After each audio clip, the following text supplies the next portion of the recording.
The Pythagorean harp is a design of mine that's based on a very ancient instrument that has been commonly called the monochord, which has appeared sometimes in forms of many chords being the same thickness or the same note.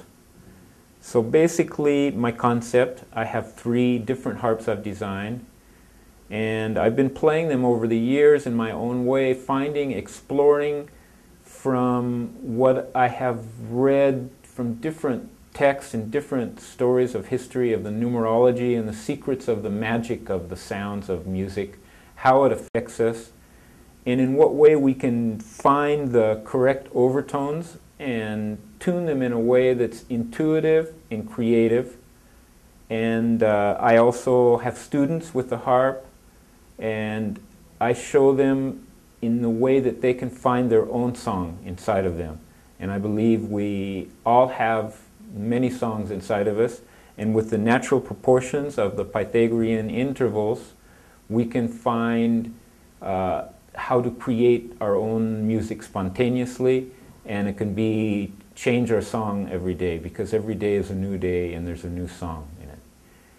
So that's basically what my idea. The mysticism of Pythagoras is also very intriguing to me. I've been studying things, and I think I've discovered certain things, intuitive things, of how to actually apply or how to play the Pythagorean harp that I haven't really discovered from other sources in these last 2,500 years since Pythagoras was with us. And the philosophy of Pythagoras is very interesting, and there's been a lot of cover-up with the media and the history that's very interesting, and that kind of aspect of the Pythagorean philosophy and how it relates to music is what is important with the Pythagorean harp, and how we can apply it in an intuitive, simple way, use it in a curative way, to relax, in a meditative way. And this small version, which is the beginner's version, the way I learned to play the harp, I found a very similar instrument in my college when we were studying in a seminar about the music of the spheres. And you never really played the harp. They had a different way of measuring notes, and they used it for very historic purposes. But I just started playing it and playing around with the Pythagorean intervals and come up with many different ways of tuning it and playing it. I'm a drummer by nature, and basically I play jazz. I've played in symphonic music, and I have a history. That's basically what I've done, is studied world music. I play tablas from India, and the doumbek from the Middle Orient. And so I would like to just demonstrate a little bit, very simply, how these tunings work on the small harp. We have a harmonic point here that is actually the same note, because I divide it into 3 parts. This one vibrates twice as slow as this one, and it creates the phenomena of the same note, but an octave difference. Here we have another phenomena, Pythagorean phenomena, that is 3, and then in 2, the relationship of 3 to 2 creates the interval of what we call Do to Sol, or C to G. In this case it's D to A, and I'm not sure how I tuned it, but basically the interval of a fifth is what I've got here. And here, let's explore. This is another octave, but it's another octave higher. It's actually 4 to 1. And the basic principles, this is basically the whole trick to Pythagorean music, is those 3 numbers, 1, 2, and 3.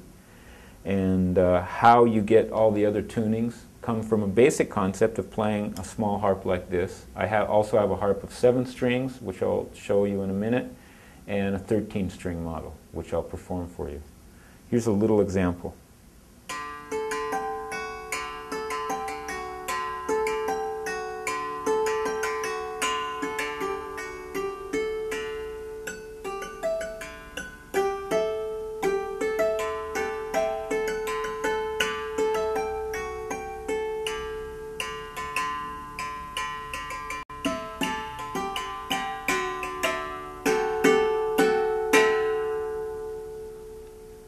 So the idea, once you tune the harp, whether it's the 4-string model, 7-string model, or 13-string model, is that you can play any note that you want or any pattern that you want, and it should come out musical, because the nature of the proportions of these harmonics are so natural. They can be set in almost any different combination, and so it's like throwing the dice. There's really a certain mathematical way that we can unlock the intuitive part of each of us and learn music that way. You know, and that's the idea, to give a different approach that's quite a bit more subjective than objective, and that each person can explore their own music through these natural laws of music. The natural laws of music were called canons, and it's interesting because the Pythagoreans, with this instrument, they called it the canon, which are also the laws of nature.